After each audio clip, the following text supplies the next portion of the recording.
You're listening to the Spark Radio Network, internet radio like you've never heard before.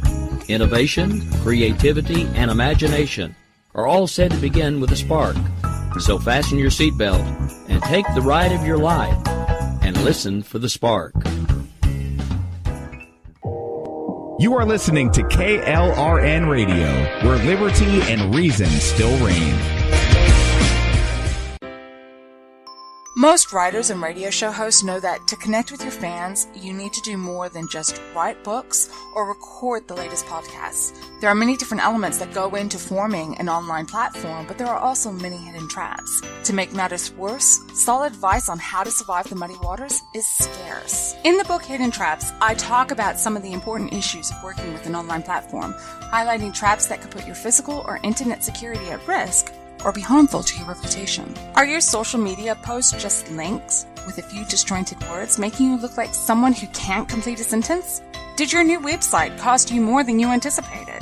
Are you leaking your personal contact details across the web without even knowing it? Then you need Hidden Traps.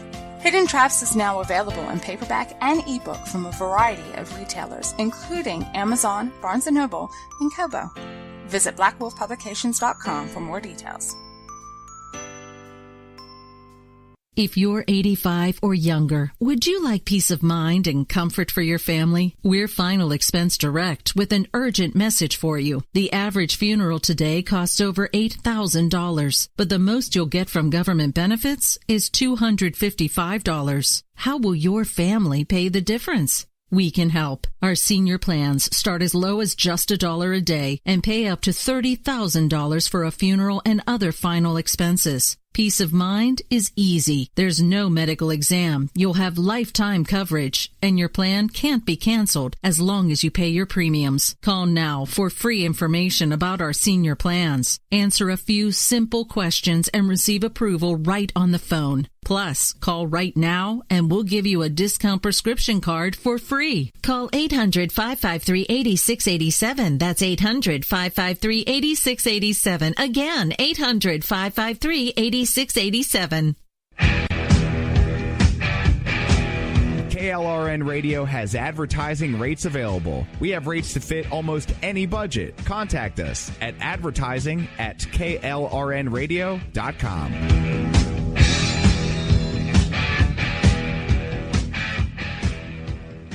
Everyone loves liberty. Our rights come from God, not the government. So why are you letting other people tell you what's best for your health care? Exercise your freedom with Liberty Health Share. Liberty Health Share is a community of people who voluntarily share one another's medical costs. Liberty Health Share is founded on the idea that most people truly want to help one another. Healthcare sharing allows members to do just that as a true community that supports one another in times of need. Liberty believes people should make decisions for themselves and their families. Members are able to take back the freedom to make their own decisions about their health care. Freedom from guilt or doubt about how your money is used. You have the freedom to direct your health care, not to be dictated to by bureaucrats. Stop letting others tell you what to do and join a community of like-minded people. Exercise your freedom. Join Liberty Health Share and take back the control of your health care while helping those around you. Call Liberty at 855-58-LIBERTY. Again, that's 855-58-LIBERTY for more information, or you can check them out at libertyhealthshare.org. Again, that's libertyhealthshare.org.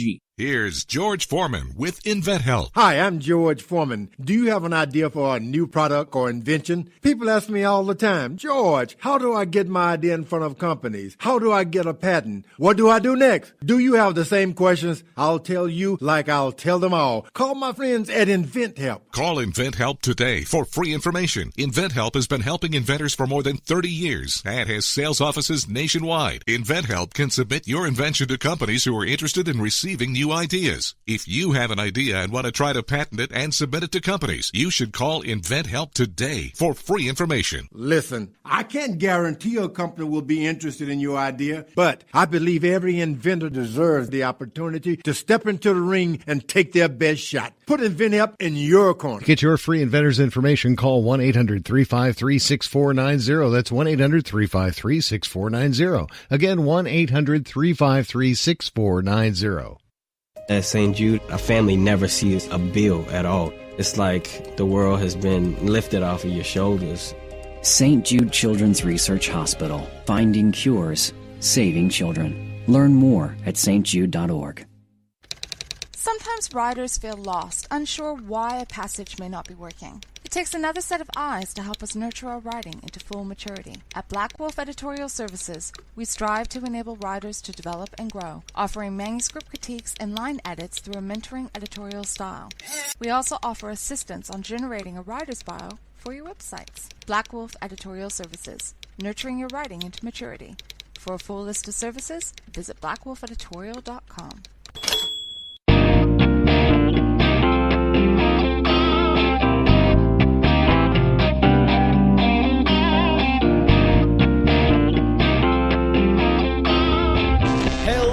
And welcome back to The Lone Conservative. I'm so happy to see you all here today. You know, I was just waiting to see your beautiful little faces at the end of the week. I guess, I suppose beginning of the week, since this comes out on Monday for everyone else other than KLRN listeners, but, you know, I'm so happy to see you all again, and I noticed you guys got new shoes. All right, I know most people don't usually point that stuff out, but I appreciate it. You know, those Jordans, they look good on you. I'm more of a Nike man myself, but I can respect a good pair of shoes. And I also noticed you got a new haircut. That looks stylish. I like that. I like that on you. Okay, I like it.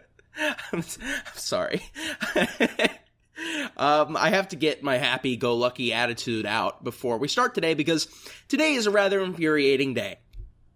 Now, a little disclaimer before we start today. One, the issues we discuss are going to be very sensitive, especially near the end, the second issue. But two, in regards to the MAGA bomber, I know a lot of people on the right don't like it when you call out other right-wing figures. And I'm not trying to make myself seem sanctimonious here. I just know that's a thing. Because no one likes when their side gets called out, especially by their own side.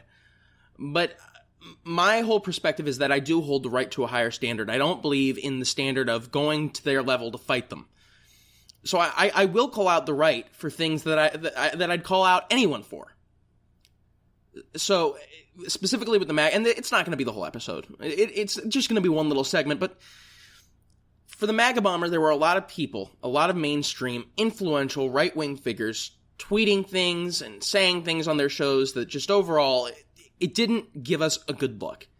And of course, some of the people that I'm going to quote, I'm just going to quote them because they're idiots, like Bill Mitchell. Bill Mitchell is not any mainstream right-wing figure. But, at the same time, there are people like Candace Owens, Rush Limbaugh, Ann Coulter, who said some pretty despicable things about left-wing false flags that needs to be pointed out. So, as I always say, let's get right into it.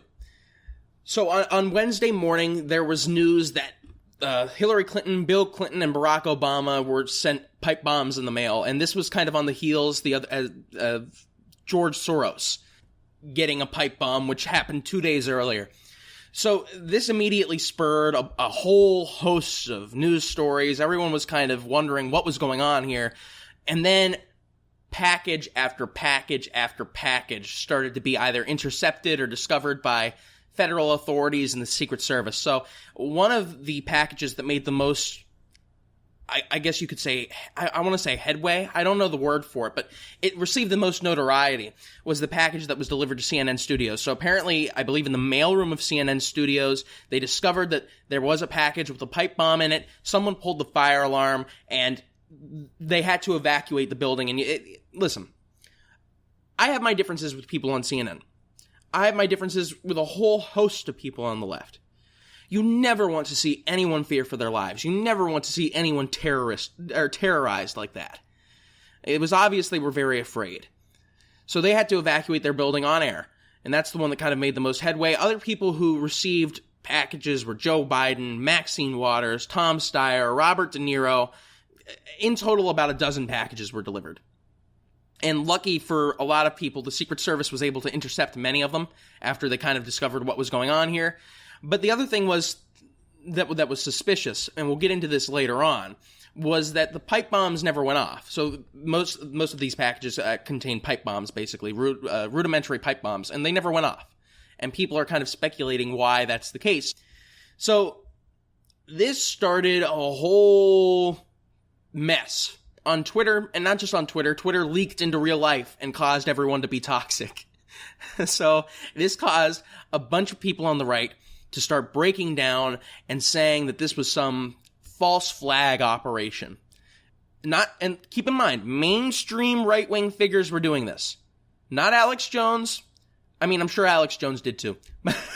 But not just Alex Jones, not just InfoWars, mainstream right-wing figures were implying or directly saying this was some sort of false flag. So let's go over a few of the statements by some of the most popular right-wing figures.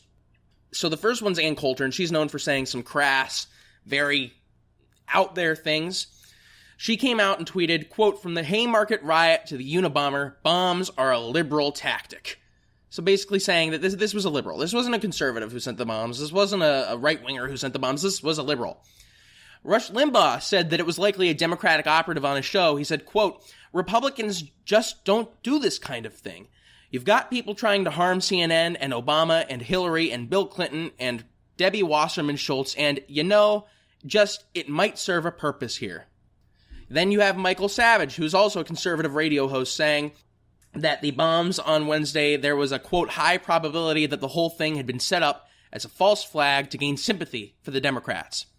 Then you had Lou Dobbs. Lou Dobbs tweeted out and said, quote, he wrote, I'm sorry, Lou Dobbs wrote, he didn't tweet. See, I'm so used to Twitter being responsible for all these toxic comments. Lou Dobbs wrote, quote, "Fake news, fake bomb. Who could possibly benefit by so much fakery?" Oh, wait, no, it was a tweet. It was a tweet. I was right. John Cardillo, I don't know how to pronounce his last name. He said, quote, "Investigators need to take a serious look at far-left groups like Antifa when investigating the bombs sent to George Soros, Obama, and the Clintons. These smell like the false flag tactics of unhinged leftists who know they're losing." Now, this is the next guy I'm going to quote here, with Geraldo Rivera, who's a Fox News correspondent, been there for a really long time. I'm going to leave him alone in the grand scheme of things, because he actually came out Friday, he's apologized, he said he was wrong, and he ate crow. He ate crow. So I'm going to leave, I still think what he said is toxic, but I'm going to leave him alone, because unlike every other person who I'm listing here, Geraldo admitted he was wrong. But let's see what Geraldo said. He said that he believed, quote, "that this whole thing was an elaborate hoax. I believe that those bombs were never intended to explode. I think these bombs were intended to further divide the American people." So that one little statement, that I believe the bombs were never intended to explode, that's actually a theory with some clout. But let's keep reading. Maybe because people are saying that maybe this guy just wanted to stoke fears in people and wanted to spread fear, not actually kill people. But let's keep reading. Quote, "Maybe it was a wretchedly incompetent bomber who didn't know how to make a bomb, that never studied the internet. Someone who wanted to embarrass President Trump, somebody who wanted to affect American political life. It could have been a Russian invention." So, unlike the other, this is one of the other reasons, by the way, why I'm giving Geraldo some leeway. Unlike the others, he didn't really suggest that this was a left-wing hoax. Again, I think the statement was still stupid, but he didn't really suggest this was a left-wing hoax. So Geraldo is the least guilty of the offenders here. Bill Mitchell, who again, not some sort of mainstream conservative commentator, not really taken seriously. I know some people like to say that the MAGA movement and conservatism are the same. They're not. He's really not taken that seriously in the broader conservative movement, and even in the broader GOP. He has his own little sect, his own little niche audience. But overall, he's not taken seriously. But since he has influence over thousands of people, let's just see what he said. He said, quote, "These explosive packages being sent to the media and high-profile Democrats has Soros astroturfing written all over it so the media can paint the GOP as the dangerous mob. Pure BS." So, and then the last thing here, well, actually, there's two more. And this is the one that I really went after on Twitter. She later deleted her tweet. She really didn't comment on it for a while, and then she later tweeted out that she didn't regret what she said. So good on you, Candace. And remember when I said, this is Candace Owens, remember when I said Candace Owens is a cancer on the right? And people came after me for using harsh language. How could you call her a cancer? This is why. This isn't just not typical. This isn't just Candace losing her head for a minute. This is typical Candace Owens. All right. So when I say I don't want to toot my own horn here, but overall, I think I would consider myself a rather mellow person when it comes to politics. Like, if you're on the right, I'll call you out if you say something stupid, but I'm not going to say you're a cancer on the right. I'm not going to say you never have good ideas. I'm not going to say that you're some opportunist. Candace Owens and Charlie Kirk are really the only people I've said this about. So let's just hear what she has to say, though. She says, quote, "I'm going to go ahead and state that there is a 0% chance that these suspicious packages weren't sent out by conservatives. The only thing suspicious about these packages is their timing. Caravans, fake bomb threats. These leftists are going all out for midterms." And then Donald Trump Jr., the last one on this list, he didn't directly say anything, but he was supporting the sentiment. On Thursday, Jr. apparently liked a tweet that had in all caps that the bombs were fake and they were, quote, made to scare and pick up blue sympathy votes. So throughout Wednesday and Thursday, the right was really doubling down on this whole, not the right. I'll say I'll call it the conspiracy right. Because it's enough people where I can say it was a minority. Like, it was so few people where I can say it was a minority. But it was enough people where I can say it wasn't just some small, insignificant 5% minority or 2% minority. There were a lot of people on right-wing social media and right-wing television that were, at the very least, questioning the timing of these bombings. And, listen, if evidence were to come out that this were some left-wing false flag, I would have said, okay, now we can really go after this narrative.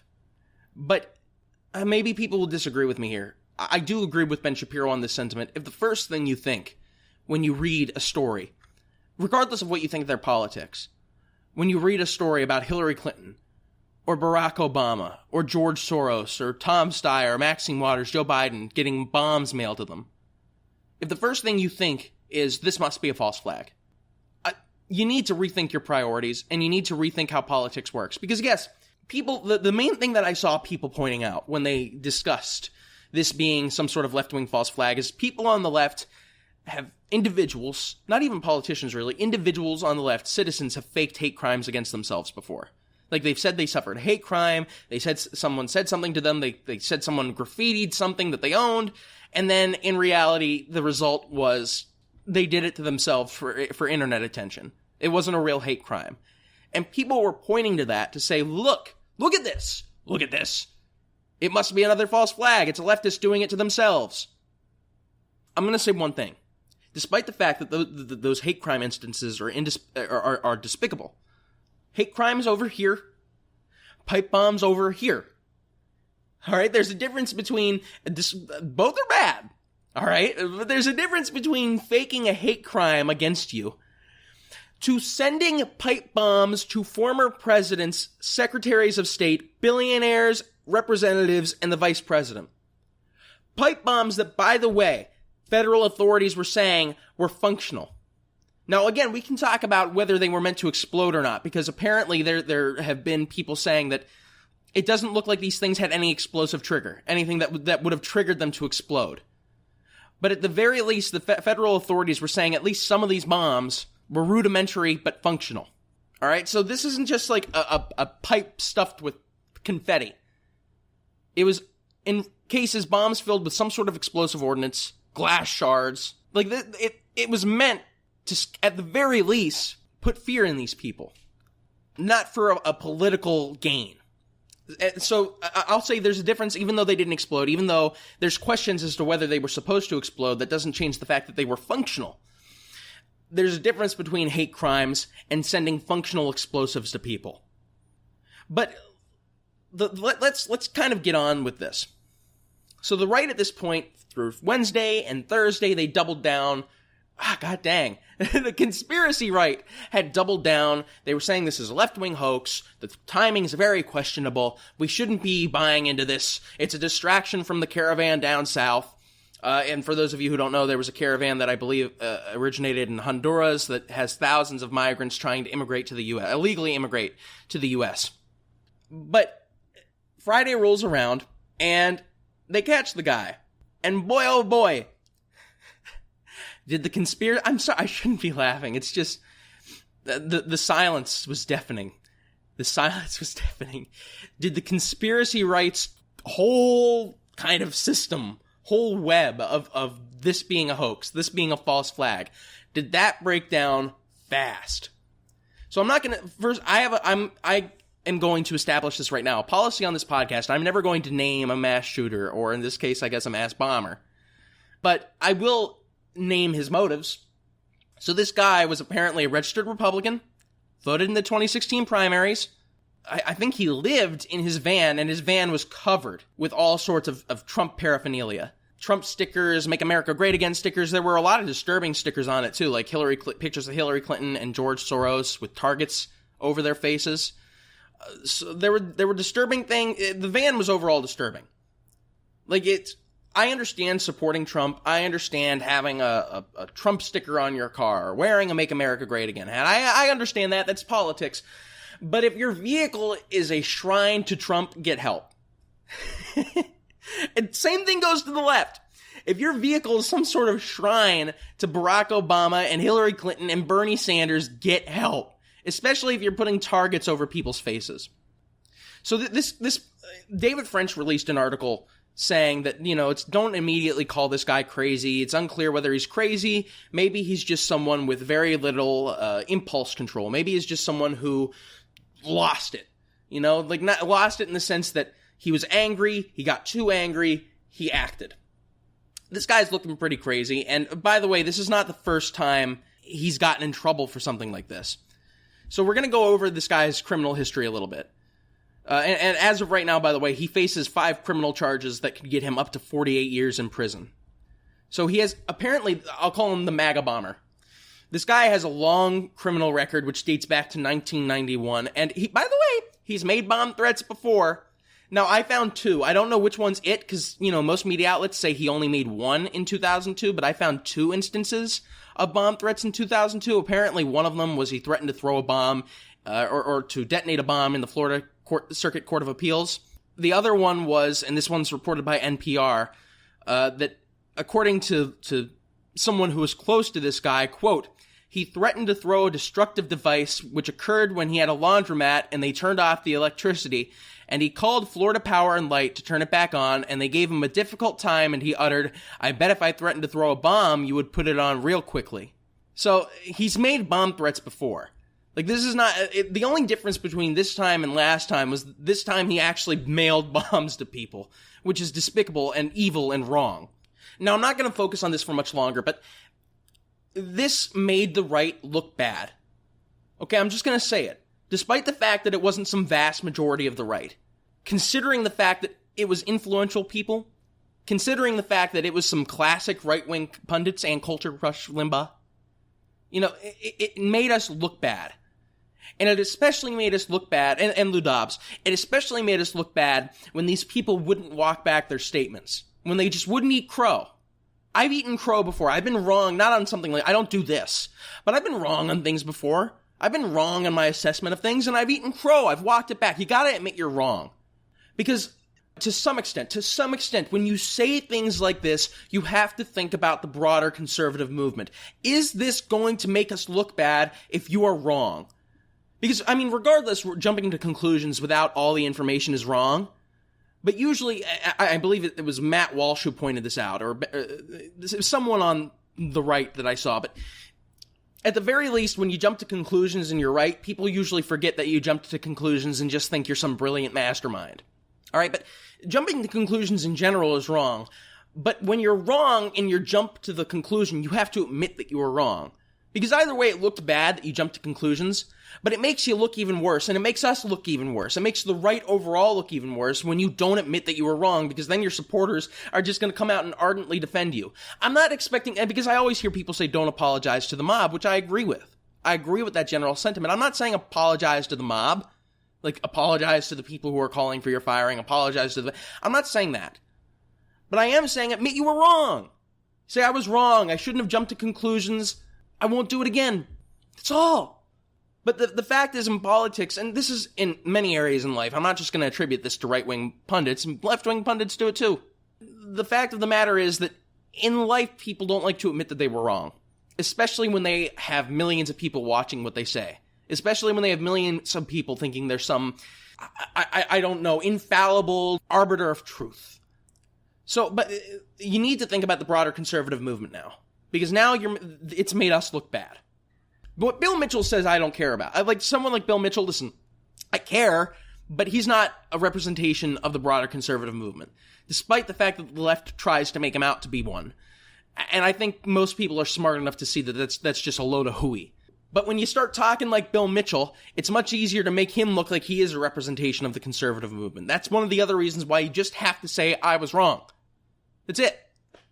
It's not that difficult. This guy, and especially because this guy, despite the fact he was a diehard Trump supporter, he voted in the 2016 primaries, he was actually convicted of felonies before.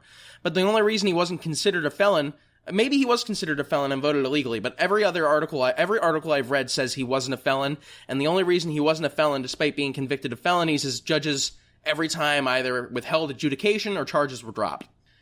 You take a look at this guy's social media, he's obviously, whether crazy or not, he's obviously unhinged. All right, don't try and defend your wrong jump to conclusions over an unhinged lunatic. I mean, don't defend your wrongness either way, but if you're going to choose a time to double down, this seems like a really weird time. And it's so annoying that the people on the right who jump to conclusions, most of them can't admit they were wrong. And you know what? I don't agree with the fact that he jumped to conclusions or tried to say that it was a hoax, despite the fact that he wasn't saying at least that it was some left-wing false flag. But respect to Geraldo. Okay, respect to him. At least he admitted he was wrong in his sentiments and back down. That's what we need. We need people to be more humble. We need people to admit they're wrong, or they can be wrong on the right. But another despicable trait we've been seeing is from the media. The media has really been going after this hard, and this man deserves to be excoriated. He deserves to be put wherever they're going to put him for the rest of his life. But at the same time, when I say they've been going after this hard, I don't mean after this one guy. The media has turned this into, it's Trump's fault. The reason these bombs were mailed, it's Trump's fault, Trump's rhetoric, the heated rhetoric, that is the reason for all of this. So let's just take a little listen to what CNN's Don Lemon has to say on the situation. I'm pissed. You're more diplomatic than I am. I'm pissed. You know why I'm pissed? And I hate that word, but that's how I feel today. I could have been mourning you. You could have been mourning me. We could have, God forbid, we could have lost our colleagues. And this person who calls himself the President of the United States does not have the testicular fortitude to own his part in all of this. So that was Don Lemon with Jim Acosta. And before I move on with what I think of that, what I think of blaming Trump for this whole thing, or at least in part, CNN has been saying over the past few days, well, we're not blaming Trump. We're not blaming Trump for the bombing. And let's just take a listen to them really not blaming Trump. They're not blaming Trump, guys. This isn't Trump's. They know it's not Trump's fault. I think it's like automated. I think it's like an automated response where they look for certain words or something. It's an algorithm, right? Exactly. And so it just automatically responds to people. And we live in a world now under this president where they have to take everything seriously. He is clearly responsible for everything that we are seeing right now when it comes to the political violence and divisiveness that we have in our country. Yeah. And that was Rochelle Ritchie on CNN, Don Lemon's show. What a surprise. Who received a threat from this guy after she appeared on Fox and Friends. And listen, my deepest condolences do go out to Miss Ritchie. All right, because apparently he threatened her life and the lives of those around her, and that must be terrifying, and that must be horrible, and Twitter should have banned this guy when they got her report, and they didn't. I do genuinely feel badly for her. No one should have to go through that. But now looking at this more objectively, can we blame Trump's rhetoric? Can we blame Trump for this whack job mailing stuff to the media like this? And the short answer is no. And I'll get into it. And listen, I understand that some people have been giving Don Lemon crap. I'm going to give him crap. Okay? But I understand saying something right after it happens in the heat of the moment, something stupid. We all do. But continuing with this narrative that it's Trump's fault and Trump's to blame and Trump played a role in this. Trump didn't play a role in this. Okay, I'm sorry to break it to you. Trump didn't play a role in this. We can't blame heated political rhetoric for violent political actions. And that's just the plain and simple of it. Trump has said some despicable, may I say deplorable things. But he's never endorsed killing your political opponent, brutally maiming your political opponent, mailing bombs to your political opponents. Has he said to a guy at a rally once, oh, if you beat him up, I'll pay your legal fees, against someone who was being disruptive? Yes. And that's terrible. He deserved to be excoriated. That is promoting a level of political heat that I wouldn't prefer. Did he go easy on Gianforte and make jokes about him body slamming a reporter? Yes. Gianforte should be excoriated for that. He shouldn't be able to just let that slide. And Trump shouldn't be making jokes about it, of all things. All right, Trump has said some despicable things. Trump has overlooked some despicable things in the case of Gianforte. But number one, it's not free. And again, he said the media is fake news, which I totally have condemned when he says wholesale the media is fake news. He called the media the enemy of the people in one tweet. But that wasn't in a violent way. Anyone who's trying to say that when he said the media is the enemy of the American people, that it was violent, is ridiculous. He was saying it in the sense that they are an enemy to American values, that they are an enemy to what you hold dear politically in this country. And to some extent, he's right. I wouldn't say the media is firmly ensconced on the side of the Second Amendment. You know, they like to blame Trump for overlooking violence on the right. The media loves to just be complicit and overlook Antifa. And this isn't some whataboutism. It's bad when they both do it. I'm not saying it's good that Trump does it because the media does it. I'm just saying there's no room to talk here. You can't be complicit in Antifa and then complain when a guy says you're the enemy of the American people. You both suck. All right, but it's a wide leap from saying once at a rally, I'll pay your legal fees, to sending pipe bombs and arguably attempting murder. And I only say arguably because it's not clear yet whether this was just to instill fear or whether this was meant to maim and he was just wildly incompetent. Okay, we can blame Trump to some extent for the raising heated political rhetoric. We can blame the media for that too. But we can't blame people for acts of terrorism when they don't call for terrorism. Like, it's simple. Bernie Sanders was saying people were going to die. This isn't a straw man. This isn't whataboutism. It's bad rhetoric, but Bernie Sanders was saying people were going to die because of the Republicans due to not passing his Medicare for All system, repealing Obamacare-era regulations. Bernie Sanders was going all out against Republicans on health care. Heated political rhetoric about people dying, then some wacko goes to a Republican congressman baseball practice and tries to assassinate multiple Republican congressmen. Bernie Sanders isn't to blame. No one's going to blame Bernie Sanders. And the people on the right who were blaming Bernie Sanders, they don't have any right to talk about the media blaming Trump today. The fact of the matter is, violent political actions do not result or are not the fault of heated political speech, unless you explicitly call for acts of violence against your political foes. And again, some of the things Trump has said at his rallies aren't good. But you can't make the leap that equals mailing pipe bombs. You can't. Because it's more than that, just that one time Trump said to a guy, I'll pay your legal fees, that the media is pointing to. It's more than just making jokes about Gianforte's body slamming a reporter. It's more than that. The media has been pointing wholesale, broadly, to his rhetoric as the reason this happened. If we're gonna point to, and listen, I think things need to cool down. I think we all just need to calm down in this country. Not everyone's going to die if the other side wins. Your life's really not going to change that much due to government regulations or lack of. So yes, we need to calm down. Civility is important, but incivility and heat isn't the cause of violence. And listen, if the media really, I understand not many people in politics are intellectually consistent, but let's just pretend that we're intellectually consistent here for a second. Because I've also seen some people say that speech leads to violence. Not just speech calling for violence, but heated speech leads to violence. And so let's take this to its intellectual end.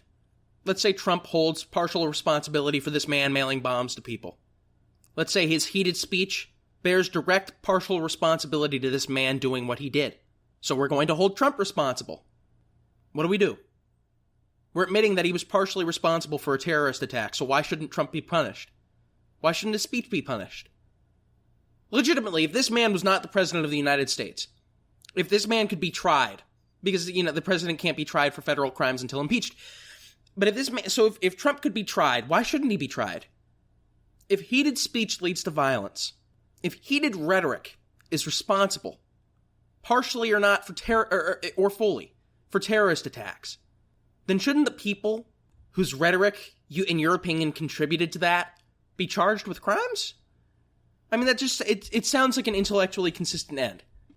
Let's take this another step further for people on the left. Let's say because heated rhetoric is responsible for political violence. I don't think anyone's going to deny that Bernie Sanders' rhetoric on healthcare was heated, and especially since he's saying people are going to die.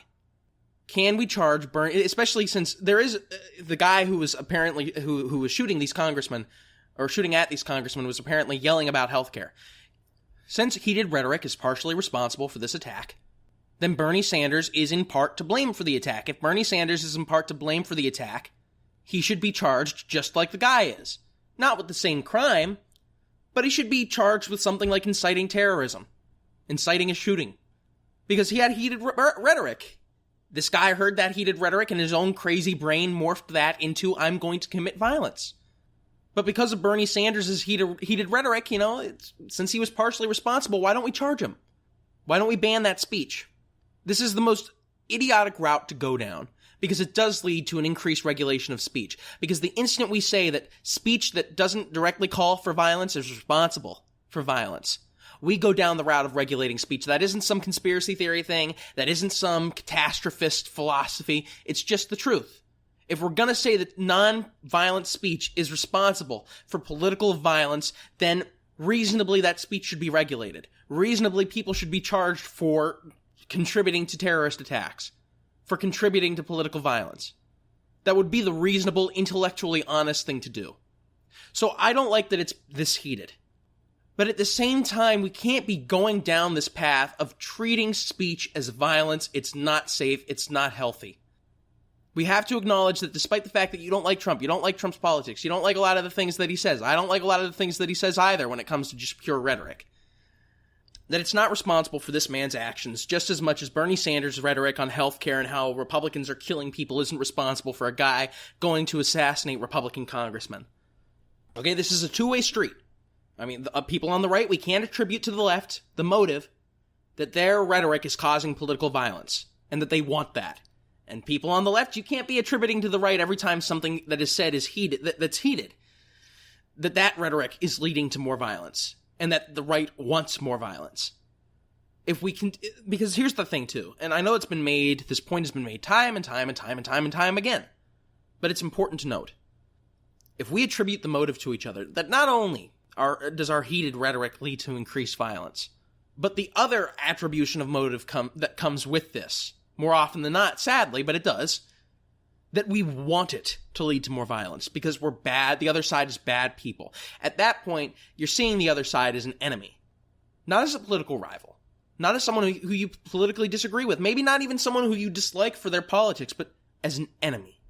Because maybe people don't want to acknowledge this, but the instant that you say the other side wants to be violent, they're an enemy, and why should you try to negotiate with them? Why should you live in a country with these people? We are not enemies. Okay, I know that sounds cheesy, but we're not enemies. The vast majority of the right doesn't want violence, and the vast majority of the left doesn't want violence. We can't be attributing these motives to each other. Now, with groups like Antifa, that's fine. And you know what? We can call out the media when they're complicit. When they don't want, but that's not because they necessarily want that violence, it's just because it's politically expedient to ignore it. Okay, we can call them out for that, but let's just acknowledge on both sides here that a vast majority of the common people in this country on both sides don't want violence, and the same goes for the vast majority of politicians. And the same goes for the vast majority of those in the media. Yes, they may ignore things and do things because it's politically expedient, but at the end of the day, we're not gonna, don't act like they're trying to promote it or want it. And I'm not saying anything about individual politicians and individual groups and individual media personalities. I'm not saying anything about that. There's despicable people. But let's not act as if this is some broader trend.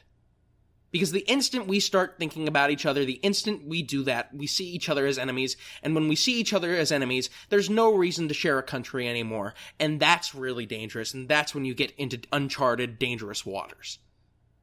All right, so that being said, I wanted to move on to the next subject today. And I don't want to spend as much time on it. I don't. Because it's sad and just the takes have been particularly trashy. I'm sick of talking gun control after every single mass shooting, so I'm not going to do that. I'm sorry, maybe, I know that may not be the most popular thing, but I'm not. This mainly is to just discuss the event in general, the reactions to it, and pay homage to the victims. So for those of you who don't know what happened, yesterday in Pittsburgh, Pennsylvania, at the Tree of Life Synagogue, a disgusting person went down and opened fire, essentially with an AR-15, I suppose, is what I've been hearing. Opened fire, shouted anti-Semitic slurs, and ended up wounding many people and killing 11. Listen, I'm not trying to be a prima donna here. But I get sad, like genuinely sad, whenever I see these mass shootings take place. All right, but it's especially hard to see it happen in your hometown. So for those of you who don't know, I was born in Pittsburgh, Pennsylvania. I talked to my mom the other day, and she apparently said I was actually born 4 miles from where the shooting took place. You know, I lived there until I was in around 3rd or 4th grade. Then I moved to Philadelphia, which I despised. I can't stand Philly. I'm sorry, guys. And even though I live in North Carolina now, and I haven't lived there for a very, very long time, it's where my best memories are. It's where I really grew up, and it will always hold a place in my heart as my home away from home. I will never not love going there. I will never forget all the special times I had with my grandpa and my uncles and my aunts in the Pittsburgh area. It's a wonderful place, and people there are wonderful. I mean, the area is just so sweet. The community overall is so supportive. And I loved it there. And I love it every time I go back to visit. And it's just so difficult seeing that happen in a place that you love so much.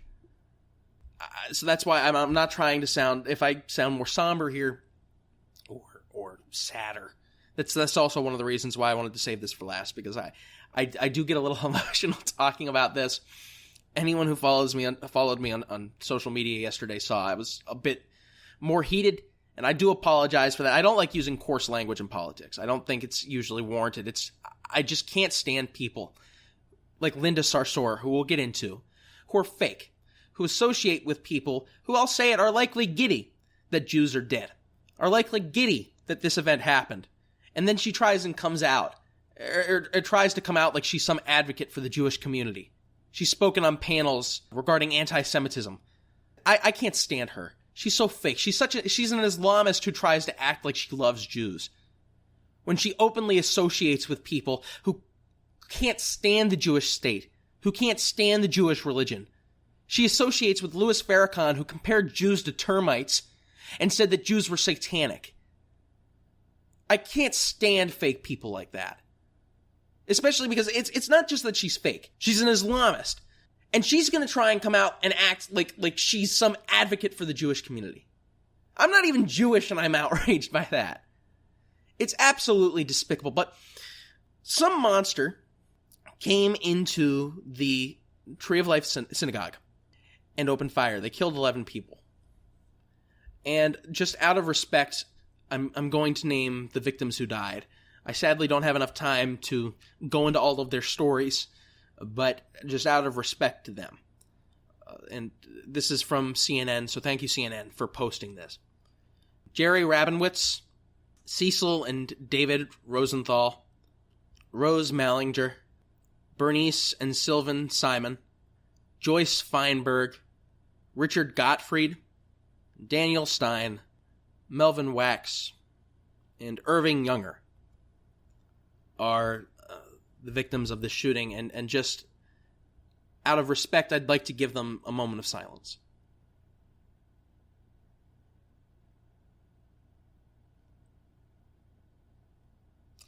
All right, so the overall reaction to this, I mean, there's been a lot of, the country has come together largely as they always do. I mean, obviously we always fight about gun control. Obviously there's always going to be that debate, but overall, people have come together. And the Pittsburgh community seems to be coming together as they do all the time. It's a wonderful community.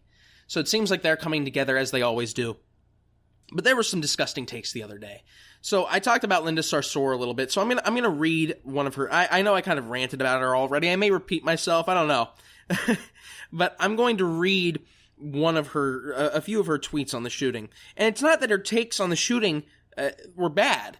You know, coming from anyone else, it would be very heartfelt and endearing. But we know who Linda Sarsour is. So Linda Sarsour says, quote, "What is happening in our country? Holding our Jewish communities all over the country, but especially in Pittsburgh, in our hearts. We are in this together. We have to be. We must protect each other." All right, Linda, sit down. You frequently associate and support Louis Farrakhan. You've refused overall to condemn your friends who are by and large, or many of your friends who are by and large Islamic extremists or Islamists themselves. You yourself are an Islamist. You've never, this is the thing, and I said this earlier, she speaks on anti-Semitic panels, like on panels about anti-Semitism. She acts as if she's some sort of advocate for the Jewish community. Linda Sarsour, and I'm not a Jew and I find this outrageous, as I already said, Linda Sarsour is a wolf in sheep's clothing. Alright, so I know I kind of quoted Louis Farrakhan a little bit earlier, but let's actually get a good idea. Let me let the man speak for himself, so I can't be accused of misquoting him. But if your enemy is the government of the United States of America, must be something to you. The satanic Jews that control everything and mostly everybody. If they are your enemy, then you must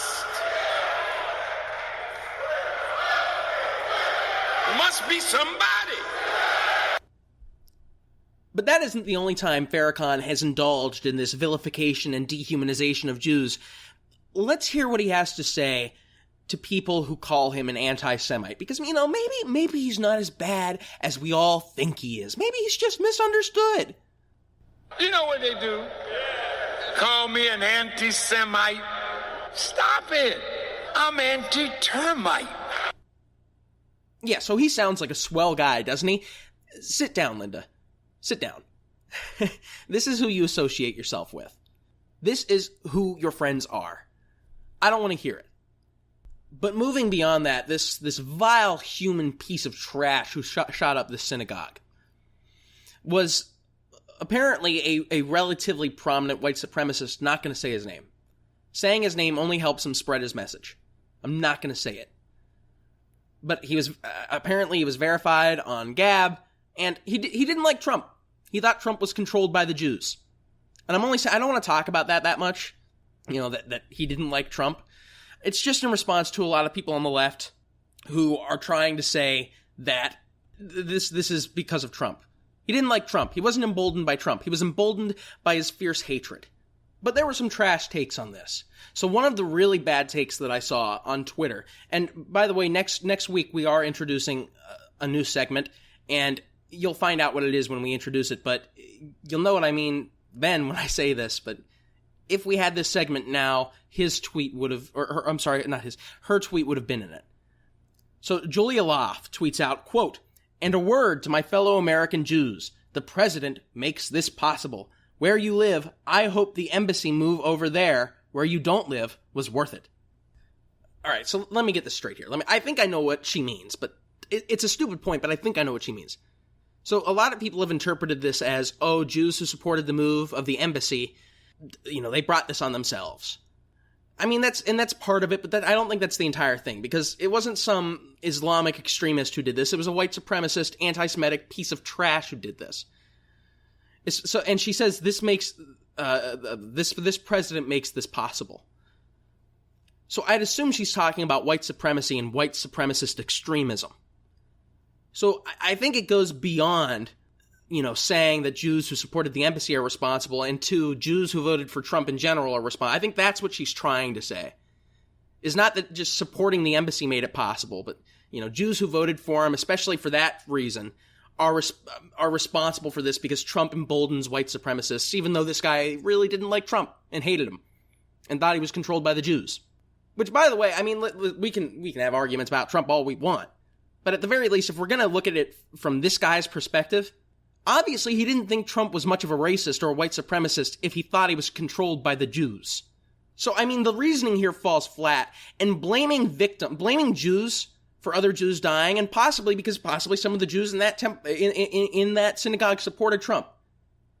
So, I don't know, but let's, for the example, let's say some of them did. Blaming people for their own demise at the hands of an evil, vile individual, and blaming Jews across the country who supported Trump for other Jews dying, for murder by a vile anti-Semitic piece of trash. He didn't need Trump to motivate him, which was clear.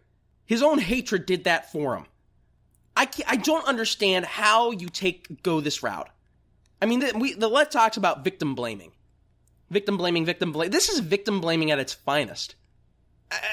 I mean, and I understand that Miss Loff is a Jew. I understand that.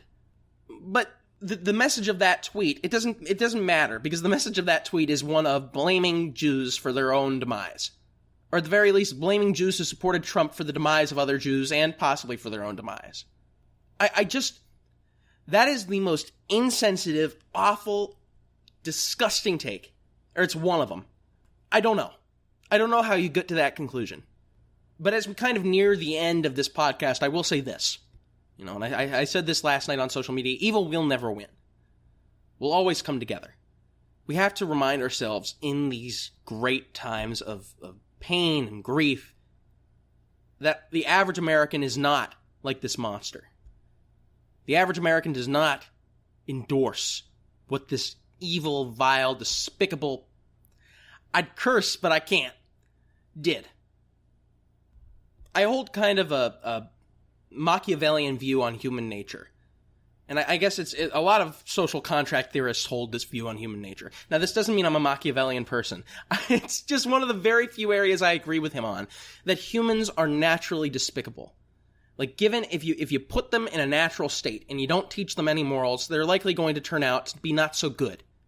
But I will say we have to acknowledge that a vast majority of our fellow Americans are good. Because we're not just in some natural state. We're in a well-founded, well-built-upon society with a built-in set of morals. With a system of morals that produces good people. And again, we may disagree with values, we may disagree with politics, but at the end of the day, we have to understand that the majority of our fellow Americans, left, right, center, libertarian, I don't care, are good people. We can disagree on what to do about this all we want, but for our national sanity, we can't be saying that one side led to X violence, one side led to this violence, unless they actually directly did. The right didn't lead to this, the right didn't lead to this absolute animal going into a synagogue and shooting people and killing people. They didn't. And Bernie Sanders and the left didn't lead to some guy attempting to kill Republican congressmen. Or to just, I believe it was about a month back, Republican and conservative figures receiving mysterious white powder, which at one point was suspected to be ricin. All right, the left is not overall responsible. The right is not overall responsible. Overall, people don't endorse this sort of behavior, and we have to acknowledge it for our own national sanity. And I think with that, it's a good note to end the podcast on. So I know. I'm sorry. It was a more somber episode. I hate that tragic things like this happen, but I thought it deserved to be covered. If you want to hear more from me, follow me on Twitter at RealEricSchaefer or at @loco_pod for any updates on the podcast. Follow at Low Conservative on Twitter for the actual Lone Conservative account, and Lone Conservative on Instagram. If you type it in, you'll find it. And also be sure to listen to Hot Takes with Cassie and Brad. It is a really good show. I listen to just about every episode. I like it. They're doing an amazing job over there. And you should head over and give them a listen. Like their tracks. Give a 5-star review. And by the way, speaking of, if you're on SoundCloud, like this track on SoundCloud. If you're on iTunes, give us a 5-star review. We always appreciate it, and it helps out. Thank you so much, everyone, for listening. And I'll see you all again next week, where we will have, hopefully, a grand old time. And there will be a few new segments introduced that should mix the show up a little bit. So stay tuned and don't miss it. Have a good one.